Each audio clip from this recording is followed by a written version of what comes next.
welcome back to my channel. I'm Jen at KetosisMom. This is my week 22 of my weight loss vlog with Zepbound.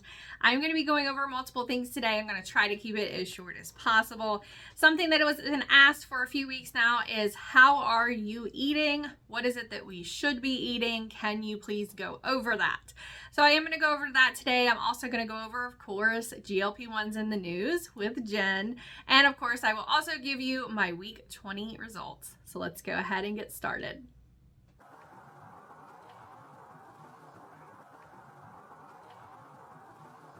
One thing that I know that we have all done, even before we started these injections, was we tried a diet. What I would love to hear in the comments down below is, what are some of the diets or lifestyle changes that you've tried in the past? How long did you stay on them? And how much weight did you lose? And then, did you gain the weight back? First and foremost, this week is not a sponsored video, so I want to go ahead and start with that. We do not have a sponsor today. However, I am going to be showing you some things that I have been an affiliate for in the past, or I am currently an affiliate for as well. And all of those links I always earn from if you utilize any of those links down in the caption. So I wanted to clear that up first. No, they do not sponsor, but yes, I would earn from any links used down in the bottom. The first thing that I'm going to go over today is how I eat. Now, how I eat is going to be very, very different than how other people are eating. I'm going to give you guys a little bit of a backstory here. I showed you all last week that I come from a keto world. I had lost 85 pounds on the keto diet, and then I was diagnosed with an autoimmune disease. No, I don't know that for sure the keto diet gave me the autoimmune disease. However, I do have some doctors that are questioning that, and I have seen some other articles about how the keto diet can lead to insulin resistance. It can also lead to being diabetic, and that's basically where I landed. After losing that 85 pounds, I became heavily insulin resistant. I was also diagnosed with PCOS. I was gaining weight like crazy. I then started autoimmune treatments, and based on this documentary that I will also link down below from Netflix, I really think everyone should watch it. It's learning more about your gut and the microbiome that is in your gut. One thing that really rang true to me while I was watching this documentary was that when you cut out whole food groups like carbs from your diet, you have different bacteria that is within your gut that is then starving. When it's starving, it will start eating through your gut lining, and it can end up in other parts of your body, causing inflammation throughout your body. Sounds a lot like an autoimmune disease, doesn't it? So what I realized was cutting out whole food groups, regardless of how much weight I was losing doing that, was not going to be something that worked for me. I had another doctor tell me that the keto diet builds up your fat within your blood cell walls. So this is your typical insulin resistance. You have something, typically fat, lining the cell walls where your bloodstream is going through. Everywhere it's going through your body. It makes it near impossible for sugar to leave your blood. That's why your blood sugar is high, and be utilized by the muscles and other organs and your entire body as a whole. It basically blocks all the sugar and keeps it right in your bloodstream, regardless of how much sugar you were eating or how little sugar you were eating. I recently saw a doctor that I'm kind of hit or miss on, I'll be honest. Some of the things that she goes over are very, very extreme in my opinion. She goes over the fact that grapes are evil because they raise her blood sugar so much, and that no one should ever eat grapes ever. There's a lot of benefits to grapes, just so that you guys know. For instance, resveratrol is something that is very beneficial to your body. There's a lot of antioxidants in grapes as well. And one of the things that I learned specifically while I was on the keto diet was that anytime you eat anything, even a small handful of blueberries, even broccoli that is like very low in carbs, but it still has some type of carb content to it, it is going to spike your blood sugar levels because you have consumed so much fat that it's basically just keeping any kind of sugar that you have in your bloodstream, therefore leading you into insulin resistance. I do believe that my insulin resistance that I developed was from me sticking to the keto diet for so long. I was on the keto diet after my first pregnancy. That was over 8 years ago, almost 9 years ago now. And then I stayed on the keto diet through my second pregnancy and a few years beyond, 2 or 3 years beyond as well. So I was on a keto diet for a very long time. Yes, you can lose a lot of weight on a keto diet. Is it the best for you long term? If you would have asked me when I was on the keto diet, I would have argued with you until the end of days about how great the keto diet is and how wonderful it is for everybody. I was eating between 75 and 80% fat. And I don't mean, like going and eating bacon, which is what a lot of people think. I was eating a lot of avocado. I used MCT oil, coconut oil, olive oil on almost everything that I cooked. I would coat the broccoli in that even. A lot of nuts are very high in fat as well. I was eating meat, but I was eating moderate protein. So I was around 80%. Yeah, 80% fat is typically what my normal day was. Then I was about 15% on my protein and then a 5% for my carbs. So I was what they consider very strict keto for many, many years. I was fine eating this way. However, it really threw my body into a different world.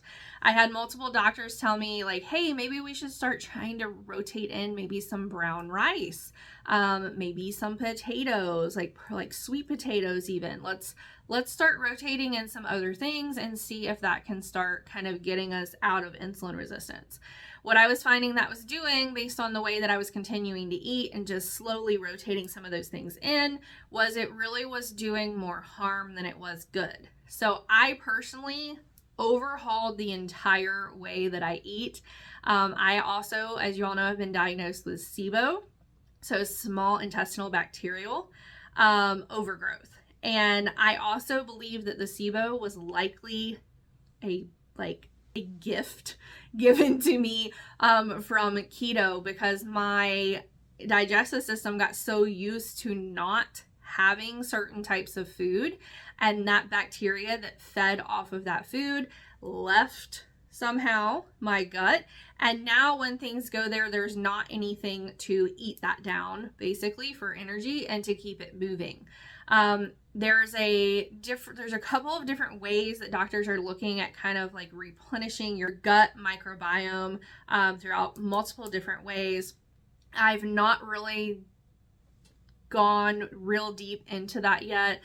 I'm just trying to get my body just back on track just enough. I have obtained a couple of new things that I'm going to be trying though. I have another one coming, but I am going to be trying these. I have been taking the beef organs from Ancestral Supplements for a while. This whole big bottle, there's one left in here now, and my husband just got me the 2-pack. I additionally, since it's Prime Day today, I went through and they have these on Amazon Prime Day. So I did get the Ancestral Minerals, and I also got the trachea. I also have the intestines coming. Now, when you look at all the benefits for the different ones, I'll put it up right over here so you guys can see that. The grass-fed trachea has completely different benefits or uses than the minerals do. The intestines, I'm going to see if that helps me with what they call leaky gut, or helping me kind of replenish my microbiome down in my gut to help with not only my SIBO, but also my IBD-C that I have.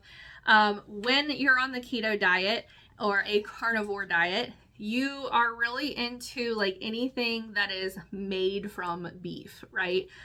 This is literally just no fillers, no other agents. It is a grass-fed and grass-finished, hormone, pesticide, and GMO free. These are freeze-dried organs right within here. So this has liver, heart, kidney, pancreas, and spleen of a cow. And I was taking these to increase my B12 levels because I am vitamin B12 and vitamin D deficient, like severely deficient. And this has helped get my vitamin B12 back up into a normal range. Another thing that I did on keto that I still do now, I'll be honest with you all, I do still have my cup of coffee in the morning that has protein in it. I will occasionally still put the MCT oil in it, and then sometimes I will also put a collagen in it now, since I'm trying to work on the collagen and elastin within my skin as I'm losing weight. This is basically a hair, skin, nails, and joint support collagen. This is a hydrolyzed type 1 and 3 on this one that I just got on Prime Day from Sports Research. I'm going to put a code up right over here. They are letting everyone use that code even on Amazon for an additional 10% off with Sports Research. I worked with them in the past. They do not have an affiliate program anymore. They're just now trying to get back up and running, because I think whoever it was that had previously purchased them was kind of doing this whole overhaul that they didn't really like. So they're trying to go back and rebrand and redo things before they figure out their affiliate side. But I will put Amazon links below that you can use with that code. You can get any Sports Research or any of the Sweet Sweat items with that code as well. So grab it while it's already marked down and you can get even more, right?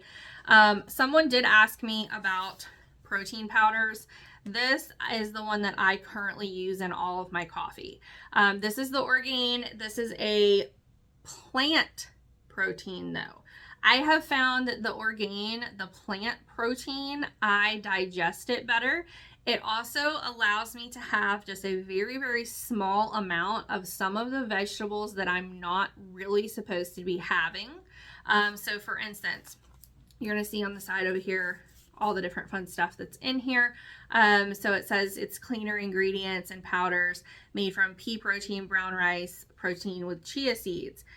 When you're reading this, you're looking at a pea protein, a brown rice protein, chia seed. It's an organic creamer base. Let's see, rosemary, apple pulp, the kale, quinoa, buckwheat, cinnamon, chia, quinoa sprout, millet sprout, like all of these different sprouts, beets, broccoli, carrot, spinach, all of these different vegetables that they're kind of putting in here for the protein. You don't taste it. First of all, this is vanilla.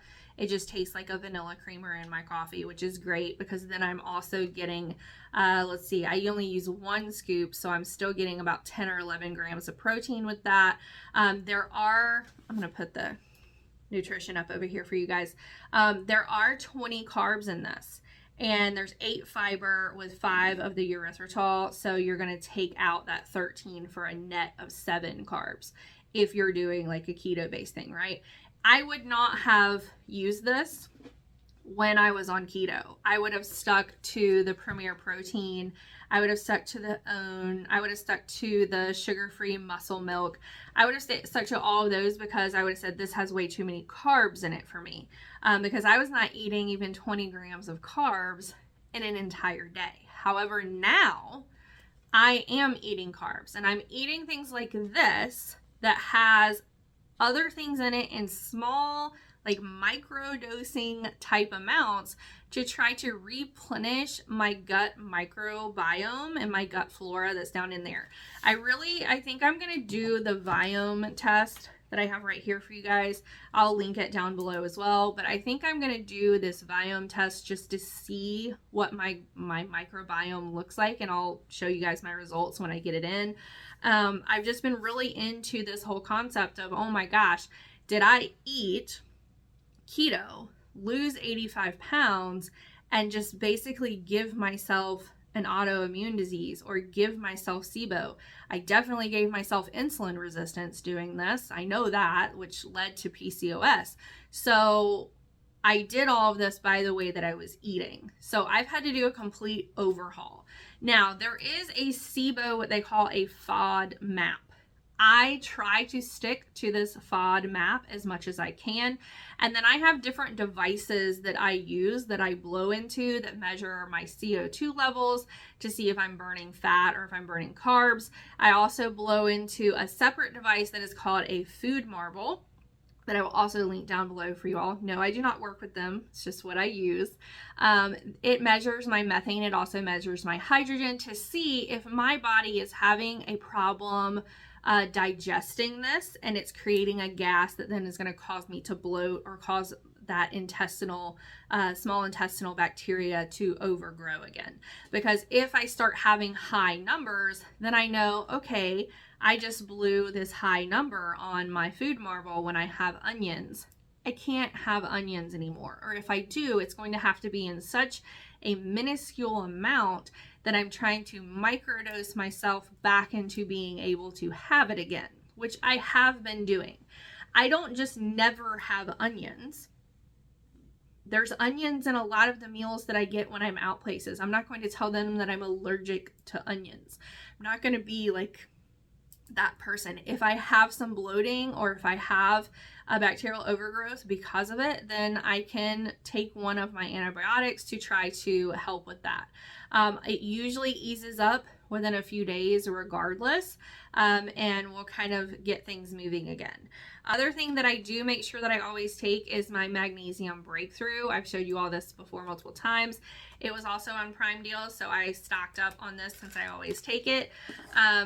That just helps kind of keep everything moving for me overall. Yes, I take Linzess with my GI specialist. I took Linzess before I ever started Zepbound.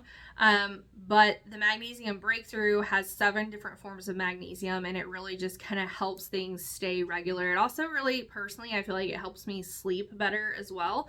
I get headaches a lot, and I feel like it's helped with that too. That's just my personal experience with it, and that's why I take that often. I typically, if you guys look at the FODMAP, that is typically the food that I am sticking to unless it is a high inflammatory food. Because I have an autoimmune disease, I try my best to stay away from inflammatory foods. One kind of like caveat to that is I have been craving corn, like whole corn on the cob, like crazy ever since I started Zepbound. I never ate corn when I was on a keto diet. You could not pay me to eat corn. Yeah, I've always loved corn, but I wasn't eating corn. I wasn't eating potatoes. I wasn't eating pineapple. I wasn't going to eat anything that it was a high carb item. You could not pay me to do that. Now I am rotating all of those things, and then I'm using my Lumen to test how my body is processing these carbs. Am I processing these carbs and I'm burning them and then going right back over into fat burn? Or are the carbs that I'm eating, are they causing me to stay in carb burn longer and I'm not waking up in fat burn anymore? So let me show you all how I use this guy. I'm going to show you guys how I use this Lumen. There's an app on my phone right here. I'm going to go ahead and open that up. Every single morning, you should be logging into the Lumen app and using this device. You can use it throughout your entire day as well. It's the evening right now for me. I just ate dinner, and so you're probably going to see a 5 rating on this because I literally just finished eating and came downstairs. When you blow into this device, it is measuring your breath. It is measuring your CO2 levels. When fat leaves your body, it is leaving in the form of CO2 out of your lungs. This device is going to measure whether or not you are burning fat currently or whether you are burning carbs. All you simply do, make sure that the Bluetooth is on your phone that you're using, which mine usually is. You'll connect this device to your phone using this app. You take the lid off that's right here. You're going to see this is a device that you can blow into. When you go down here, there's a little thing that says measure my breath right here.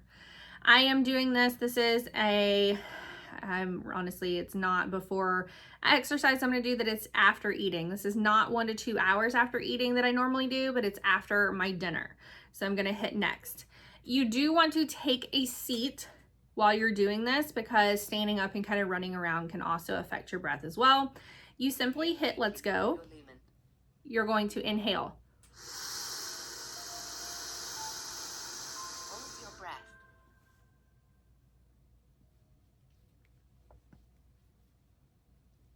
Exhale in 3, 2, 1.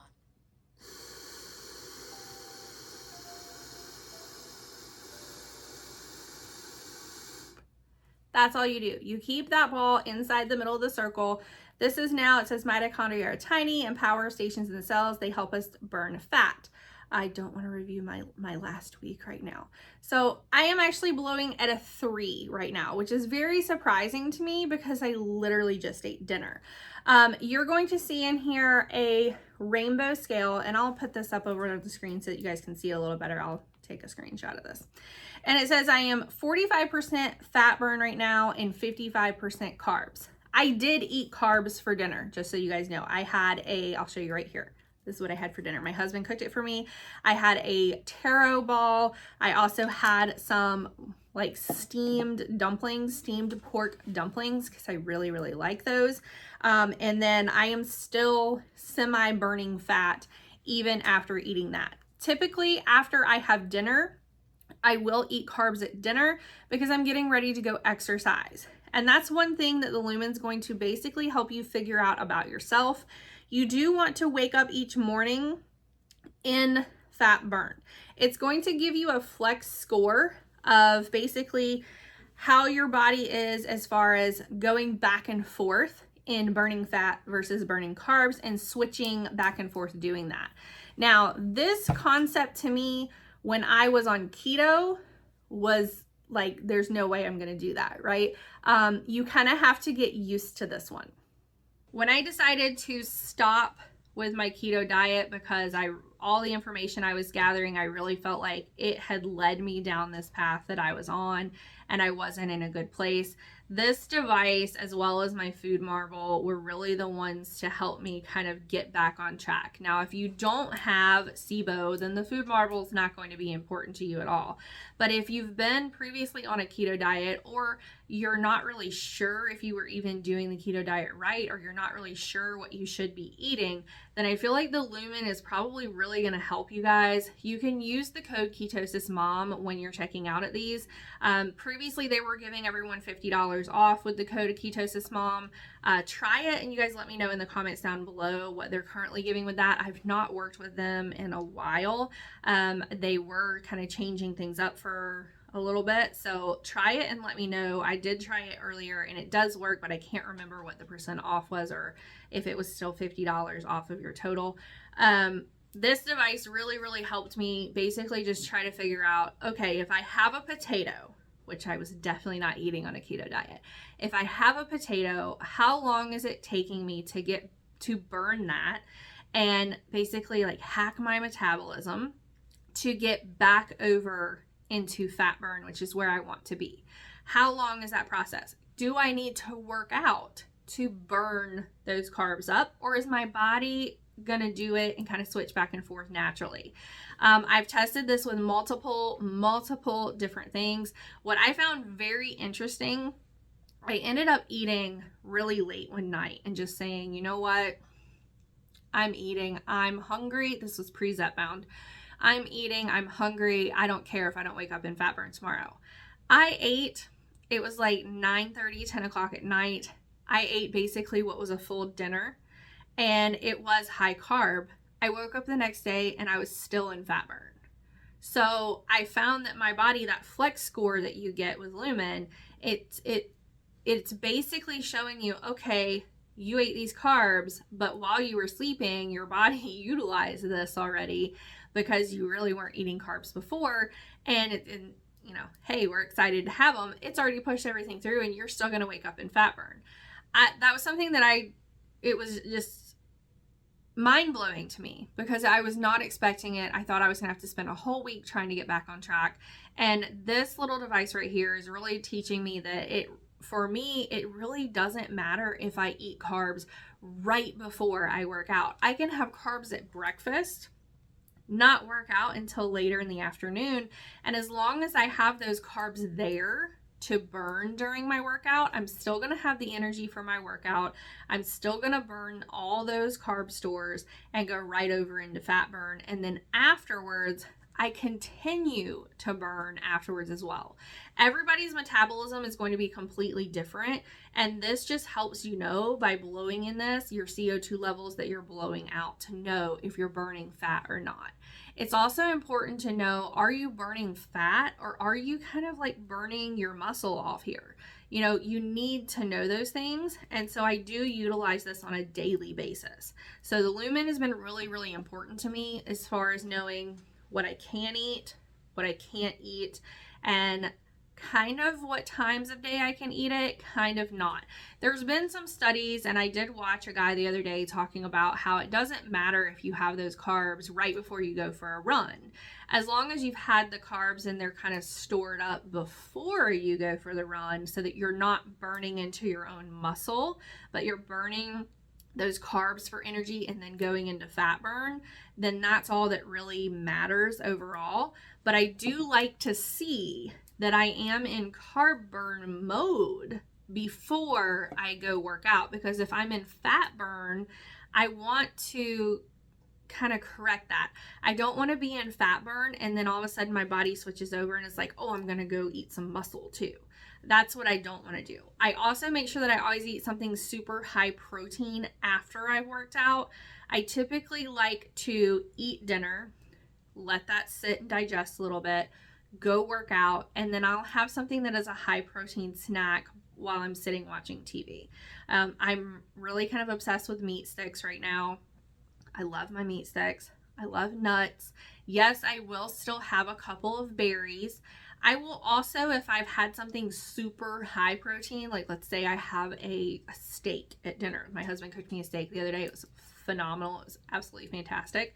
But let's say I have a steak at dinner. I'm going to make myself about 1/4 of a cup of pineapple to help me break down that protein that I just ate. One thing that I'm kind of learning when I'm watching people, there's someone who's very, very famous who is like one of the ketogenic gurus. But when you look at this person, they look like a walking skeleton. And even though they're saying that they follow a ketogenic lifestyle, they're actually following just a high protein lifestyle. And you don't want to have just high protein with no fat. That's also what you don't want to do. You want to make sure you're having high protein, but you also want to make sure that you're getting healthy fats in. And when I say healthy fats, I mean you need to be cooking basically with a high polyphenol olive oil, your coconut oil. I used to use this coconut oil that had a butter flavor that was really great, and I was having a whole lot of dairy while I was on the ketogenic diet because I was snacking on a lot of cheese. I was putting butter in coffee. I was only eating grass-fed butter. And now I don't have dairy at all. If I have dairy, it's in those micro dosing type things because the food marble and my FODMAP, lactose is not my friend when it comes to my SIBO. But I will, if my daughter offers me a spoonful of her ice cream, I'm going to eat the spoonful of ice cream to show my daughter, yes, I'll eat your ice cream first of all. I don't want to give her like a complex or make her feel bad that I'm not going to eat what she's offering me. But then I will have just that and kind of let my body sit with that and get used to it. I'm a firm believer in that whole like, let's microdose yourself back into your body getting used to having these things. So even though I do follow the FODMAP and what there is to eat there, you'll notice it's whole foods. If you stick to whole foods, you're not going to have near the problems that you would if you're eating anything that's ultra processed or fried. You're just not. On Zepbound, one thing that I very, very, very, very, very well noticed is that people are commenting about all the nausea and vomiting that they're having after they've been out to eat with their family, and they just don't understand why. And then when people ask them what they ordered, it's always something fried or something loaded with sugar, and you just can't have those things. If you are able to eat fried food and sugar in excess amounts while you're on these medications, then the medications may not be working for you. And realistically, you want to focus more on something that is a whole food. My challenge for everybody here would be, think of whole foods that you can eat, like strawberries, potatoes, even purple potatoes, sweet potatoes. I can't have a whole lot of broccoli just because of what I have, but things like broccoli, green beans, corn on the cob, a pork chop, a piece of chicken, right? You can have ribs. Anything that's whole food, a nut. any of the nuts. I don't even care which nuts you like. Do you like walnuts? Do you like hazelnuts? Do you like pecans? Cashews are high in fat, but you can still have them. Just don't sit and eat like a whole bucket of them. I would challenge everyone to just find whole foods for 1 week and only eat whole foods for 1 week and see if you can do it, and then see what your weight loss looks like at the end. Corn, for instance, the processed corn can have different effects on your body, especially if you are diabetic or you have a gluten allergy. High processed corn can have inflammatory effects as well. However, if you eat whole corn, it might not have those same effects that the processed corn does. You might still have some digestive issues with it because there is a protein in corn that our body doesn't fully process. However, the whole version of it is much better than the processed versions. I am a big proponent on eating fruit. There's a lot of people who are saying that the fruit is the devil. Even when I was on a ketogenic diet, I ate blueberries, strawberries, blackberries, raspberries. I would occasionally have about 1/4 of an apple. I would also occasionally have a spear of pineapple. If I just really, really wanted it, I would occasionally eat dragon fruit, mango. I mean, I lived in South Florida and fruit was heavily abundant of all kinds. And so, yes, I ate fruit. I just did not eat fruit in excess. I'm not telling you guys to go make a giant bowl of fruit. I'm telling you guys to get a handful of fruit, or 1/4 or 1/2 of cup or less of fruit. If you really love grapes, then you should have a 1/2 cup or less of grapes if you want them. Don't deprive yourself of what you really want, because that's how you're going to fail throughout this whole process, even being on this medicine. If you're trying to heavily restrict and heavily restrict and heavily restrict, or if you're trying to do keto on this, I will tell you all that I very well feel that the ketogenic diet threw me into insulin resistance. Yes, you might lose weight even faster, but you guys know how I feel about losing weight faster. I am going to run you all through just a basic day for me. I will show you all right here. I love the better oats. I love the protein better oats that I can have. It only takes about 90 seconds to make these. I love having these with a little bit of fruit in the morning, and I will still make myself a protein coffee with it. I do use Nut Pods, which is a dairy-free creamer. They have amazing flavors. I mean, like any flavor you can think of, they have it. And it also mixes really, really well with a lot of the protein powders. If you don't use a protein powder, I will say that Premier Protein, in my opinion, is one of the best one that mixes with coffee and acts like a creamer. My typical lunch, I'll be honest with you all, is whatever my husband made the night before, and there's excess of it. So for instance, the other day, he did make some pork chops. He also made some steak. He makes every single time. He makes corn on the cob whole. He makes potatoes as well. And then I have a butter and a sour cream that are vegan or dairy-free, lactose-free that I can use.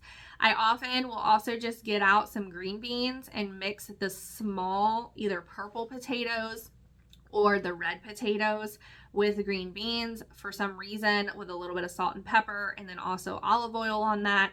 That just is really, really good to me. However, it's not very high in protein. Yes, it's a healthy meal as far as what I'm eating in general, but then I have to turn on and make sure that I'm getting enough protein. So one of the ways that I always kind of grab protein on the go is I love all of these different meat sticks that I can get. I've also especially been kind of obsessed with shrimp lately. I will eat shrimp cocktail. I will eat shrimp, coconut shrimp. I will eat the shrimp that comes in the seafood boils with like Cajun spice on it. I don't care how the shrimp is prepared, hot, cold, doesn't matter. I will eat shrimp. So typically if I'm having that, I will at least go grab a couple of cocktail shrimp to eat with that as well. Therefore, I'm having protein in the morning. I'm having protein at lunch as well. If you're not having something like, eggs in the morning with some type of vegetable, then I will say that still oats that has protein in it is a really, really great option. I am definitely an eggs bacon, sausage type of girl. However, I know that it's also not healthy to have that every single morning. And so I try to limit that to the weekends when my husband wakes up and makes all of that for me. And of course, he uses the nut pods half and half milk, or he uses an oat milk with it instead of a lactose. And then he also uses my oat butter as well with that. Typical dinner for me really just ranges. Tonight, for instance, I had the steamed pork kind of dumplings. I love those. They're very high in protein. And then I also had a taro bun. My family loves going to the international markets and grabbing things like this. I personally think that the mussels that you can get at the Asian store located where I'm at are the best ones. They are huge. You can even get them outside of the shell.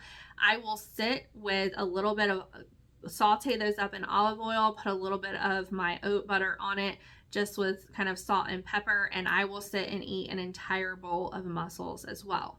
I feel like there is a really great fish. It is a tortilla encrusted fish. If you're not into just fish without a crust on it, you can put these in an air fryer, just literally straight from the freezer, pop it in the air fryer for about 10 minutes, and it crisps up perfectly. It has a really amazing, just very good flavor, and you can pair that with basically any type of vegetable that you want, or a side salad. I am not a big proponent on you should have a salad for lunch or you should only have super salad for dinner, because I don't think that that's something that people will stick to long term. If you get towards the end of the day and you're realizing you're not really hitting your protein that you should be hitting, because on my Weight Watchers Clinic chart, I'm supposed to get about 90 grams a day for my protein. I have never hit 90 grams a day, not ever. I try my best to get there, and that's good enough for me. I do like to drink the Bare Bones bone broth. I'll put the link down below for that. You can also use the code KetosisMom on Bare Bones broth as well. They have a lot of different flavors, and you're looking at getting about 10 grams of protein just from drinking a small cup of their broth. It's kind of like having soup. You could also make that broth, put some other vegetables in it, or even eat it like it's a miso soup with just thin sliced mushrooms on the top and heat it as well. I have tried the keto chow in my past life. I used to make a keto bread out of the keto chow egg whites. I've also tried almost all of their flavors that they have.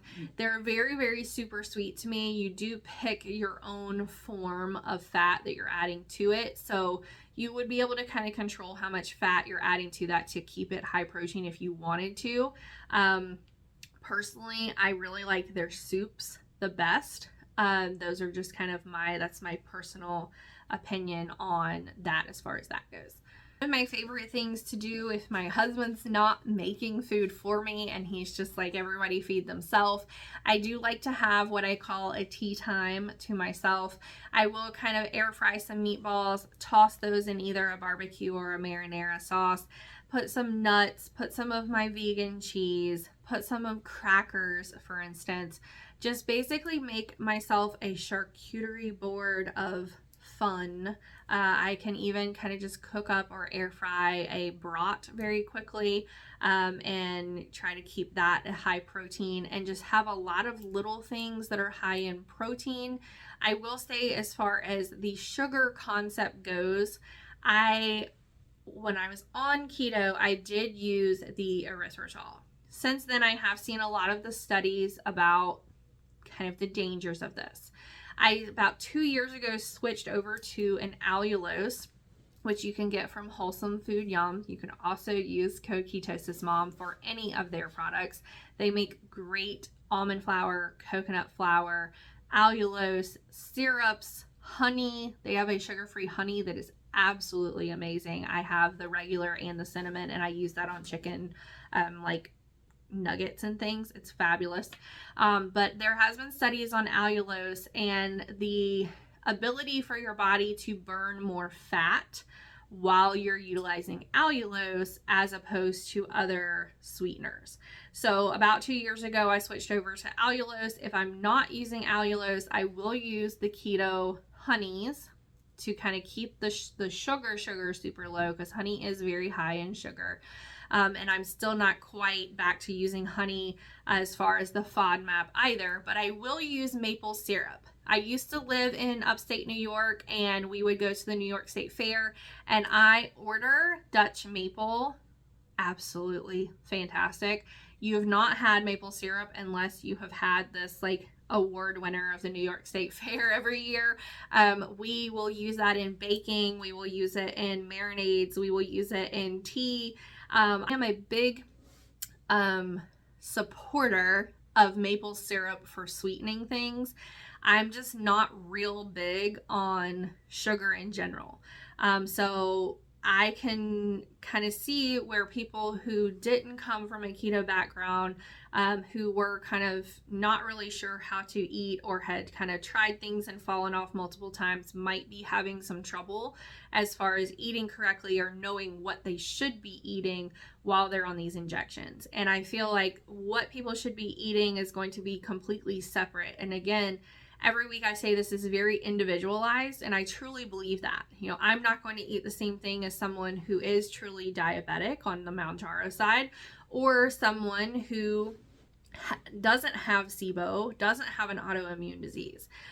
So for me personally, if you have no idea where to start, I do have a couple of different suggestions for you. The first one, first and foremost, is I would get a Lumen. I would get a Lumen, and I would start learning your own metabolism on when you're eating and whether you're in carb burn or fat burn, and how quickly you're able to switch back between the two. That would be the first thing that I would do with testing what you're eating. The second thing that I would do would be, for at least a week, switch over to a whole food based diet, see how you do with it, kind of clear out everything that you shouldn't be having. Really, the only thing that is like processed that I'm eating is my powdered protein, or a protein shake. Those are the ultra processed things, or the meat stick. I try to get the full meat. I don't eat a whole lot of things that are in a container or in a wrapper, but that's just me. That would be the second thing that I would do. If you kind of try those and you're still completely lost, I would get this book. This guy I had you guys watch about 2 weeks ago, I think. I ended up ordering his cookbook off of Amazon during Prime Day deals. This book has super, super yummy stuff in it. Very easy to cook as well. It gives you step-by-step instructions. It gives you what groceries you're going to need. It tells you how to stock your pantry. It has everything in here. And this is not like a keto diet. This is not a high carb diet. This is basically just eating healthy in general. And I really want to try a lot of his things that he has in here because they look absolutely amazing. I'll show you guys one. I'm going to show you guys two different ones. This one I held up to my husband and said, I need you to make me this ASAP. The other one that I held up was this one as well. It looks absolutely fantastic. There was another one in here that the meat, like I think it was lamb maybe, was on top of some hummus, and it looked absolutely fantastic. So I'm giving this to my husband, so hopefully he'll start cooking things for me. But I think this would be my third recommendation for anybody who just really doesn't know where to start. For me personally, I've tried so many different ways of eating. I mean, I was keto, I stopped keto, just went straight carnivore and tried the high protein things, and I feel like that made me even worse because on carnivore you're really only eating meat, you're having minimal fat, and then you're also trying to get minerals or salt in as well, which is probably why a lot of these supplements are very keto friendly. It wasn't really sustainable to me, and it also made my blood work even worse. It made my inflammation even worse as well because it is primarily, it doesn't have to be high red meat, but most of the time it is. And then I've even tried to do what they call like the pescatarian or the Mediterranean diet from there, where I was basically just switching over to seafood. I was only having seafood with vegetables.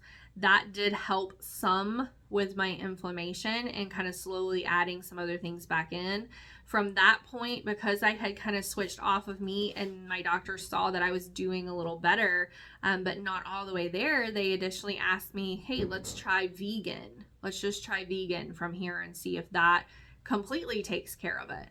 However, that threw me into a whole nother whirlwind where then we discovered that I have SIBO and there's a lot of vegetables that my body just cannot handle. And so I kind of went backwards more into that Mediterranean type world. I still do very much have red meat, but I'm also very heavy in seafood, in mussels, in shrimp, in all kinds of fish. I do watch the types of fish that I have though, and I have noticed that when I have salmon, I surprisingly do have some issues with that. So I don't have a whole lot of salmon, but I will still eat it. But I have chicken, I have turkey, I have pork, I have ribs, I have steak. I have basically everything, and I'm starting to even look at this FODMAP and the things that are on the kind of avoid list, kind of micro dosing little things, and then testing and seeing how my body goes from there. Hopefully that makes sense to everybody, and I don't really know if it was helpful or not. You guys can tell me in the comments down below. If you have any questions, I'm for sure happy to answer any of them. If you are following a ketogenic diet and you're like I was and you are just really, it is for you, you can go over to my website, KetosisMom.net. There's all kinds of recipes there of how I used to eat when I followed a strict keto diet. All you have to do is go to the easy recipe section, and there are a ton there to help you guys out. I still do make a lot of those. I just kind of rotate in either like some maple syrup or a higher protein and not so high of fat when I make them. I'm going to go over my week 21 results. If you all recall last week on week 20, I went over that I had taken my Cosentyx injection right after my week 19, literally the day after or 2 days after my week 19 injection. So I had gained last week 3.8 pounds during this week of my Cosentyx injection. So from my week 19 to my week 20, I was up 3.8 pounds. Now I'm going to be very careful how I kind of report this out this week. So I'm down 4 pounds. However, I'm not down 4 pounds from where I was 2 weeks ago. I'm only down 0.2 pounds from where I was 2 weeks ago. So now that I'm on the 5 milligram injections with Zepbound, I'm noticing that it is taking about 2 weeks currently for me to get back on track from my Cosentyx injection. Previously, it was taking about 2.5 or 3 weeks on my 2.5 milligram injection. So I'm hoping that as I continue with my 5 milligram, that this will just continue to kind of get better.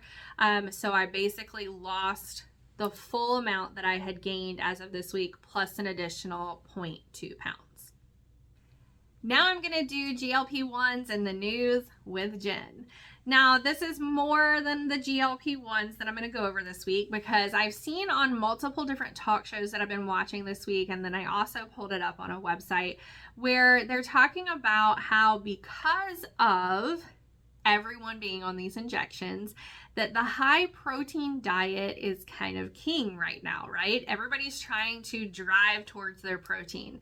I myself am driving towards protein, but I'm also making sure that I have enough fat, and I'm also making sure that I have at least 4 servings of fruit and vegetables each day while drinking enough water. And by the way, I did hear you guys about everyone saying that I had the same brewmate every single time, and I got a new one, just so that you guys know. So now I have 2, and these are my fun ones that you can lock the top, and even though there's liquid in here, you can turn it upside down and shake it and nothing comes out. I don't use Stanley cups. I don't use any of the other cups that I have upstairs besides maybe a Buc-ee's cup on occasion, just to be fun. These are my mom cups. These are what I use, and so I'm clearing out my entire cabinet upstairs. I'm only leaving my brewmate and maybe a Buc-ee's cup. I'm not sure yet. So out with the old and in with the good stuff.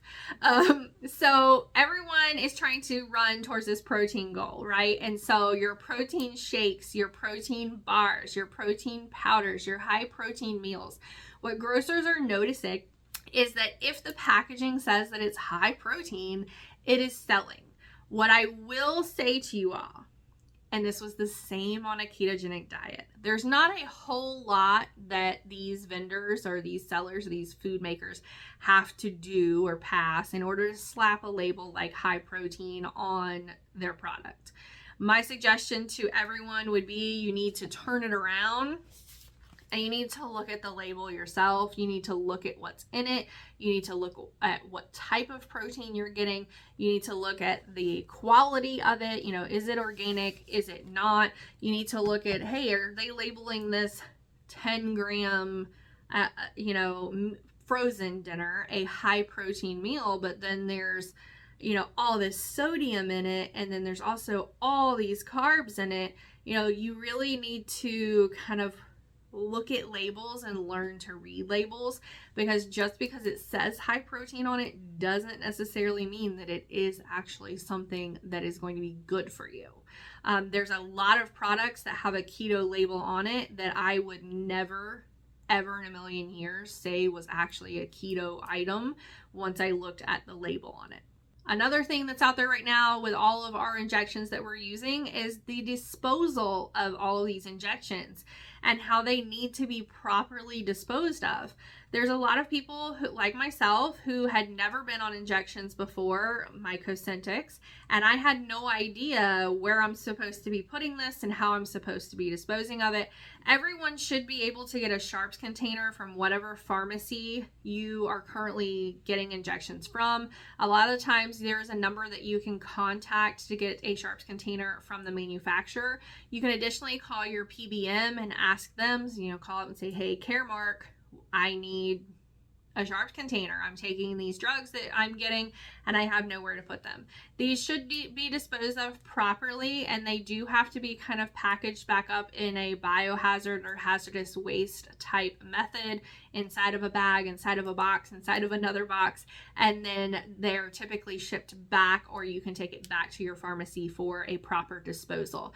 These are not supposed to just be going into your regular trash. That can be extremely harmful, not only to other people, but also the environment as well. Also in the news this week, there's a whole article about all of the different competitors that are going to be coming out to try to compete with both Novo Nordisk and Eli Lilly's Wegovy, Zepbound, Mounjaro, Ozempic type medications. I'm going to put up all of their names and what it is that is in their pipeline right over here so that you guys can see that. A lot of these we have gone over before. You all know that a lot of this is coming down the pipeline. Personally, I feel like I'm staying on Zepbound unless like Retatrutide comes out and it's just so phenomenal and no one's losing muscle and everyone's getting off their rheumatoid medicines and they don't have osteoarthritis anymore. I'm kind of one of those people that I like to sit back and just watch and see how it goes first. So I'm going to be reviewing the clinical trials, but then I'm also going to be looking at forums of people talking about it that switch over to some of these and how it goes with them. I'm not kind of like a flip-flopper a lot when it comes to medications. That's just not really something that I like to do. Another thing that I will note is that along with the ketogenic diet, then me going into insulin resistance, PCOS, also an autoimmune disease. The drug that I am taking, Cosentyx, when you look up some of the adverse effects for Cosentyx, you're also going to see that it could potentially cause digestive issues, can also kind of throw people over into Crohn's disease type areas. That's something that I'm going to be discussing with my GI specialist when I see her in, I think, the end of November or early December about, is that something that we need to watch out for, or do I need to be tested or looked at for any of these things as well. Today was my week 22 injection of my 5 milligram. This is now my second week on 5 milligrams. I have had absolutely no issues. I've had no side effects, nothing going on. If I were to say that there was anything, I did have some crazy dreams at my mom's house. I also think that my mom's house is haunted, so that's probably why I was having crazy dreams. I was having all these dreams that people were like trying to get me out of her bed, and they were, you know, standing in her room, and I couldn't sleep in the room that she put me in, and I ended up sleeping out on the couch. That very well could be from this. It could also be that I watched a horrible movie before bed, and it could also be because I think that her house is haunted. So I'm not going to label it as a side effect because I haven't had it happen since I've been home, and I'm now into my second week of it. I've not had any nausea, no vomiting, no issues going with bowel movements, no headaches, like absolutely nothing. I've done a really great transition over into the 5 milligrams this time. I think that personally staying on the 2.5 milligrams for as long as I did was very beneficial for me. As far as the transition goes. And that's another reason why I want to try to stay on the 5 milligram much longer than 4 weeks, so that I make sure that I also have a nice transition if and when I ever do have to go to the 7.5 milligrams, because my body is basically so used to it, or it's so used to it that it's no longer working anymore. I don't want to just keep ramping up, and I've gone over that with everybody before. So I am going to show you all my injection from today, just right up over here, so that it's not like a whole separate thing that you guys have to fast forward through and watch. I did inject over in my my left side of my stomach today. And as you all know, I try to rotate my injection site each time. Last time I did my arm before I went to my mom's. Then I did my leg while I was at my mom's. I believe it was my leg. And then now I'm doing my stomach. And I've seen a lot of people on forums asking like what injection site works the best. And if you guys really need to stop asking each other, because it's going to vary person to person. And I keep just reiterating to everyone, it's super individualized. Every way that you react with this is going to be super individualized as well. So just keep that in mind. Just because someone else says that injecting in your arm is so fabulous, I personally lose the least amount of weight when I inject in my arms. It hurts, and I also just don't like it. So I don't ever even inject there, because I don't have the same type of effect that this other guru says is so wonderful. That's all I have for you all this week. Make sure that you are commenting down below on additional topics that you would like for me to cover. I currently have someone asking for me to review different protein types and their nutrition labels that I will try to get to next week. I'm going to show you guys which ones are my favorites, which ones I've had for years, and which ones I would probably not drink if you paid me to. You can use any of the links on the products that I mentioned below right down in the caption. Make sure that you go down there. It is Amazon Prime Day, at least for one more day. And just so that you guys know, most of the sellers that are on there will continue doing deals for the next few days. So make sure that you're checking back in there, and you can shop my Amazon storefront at amazon.com/shop/KetosisMom. And I appreciate you all supporting my creator work. I'll see you guys next week. Bye, y'all.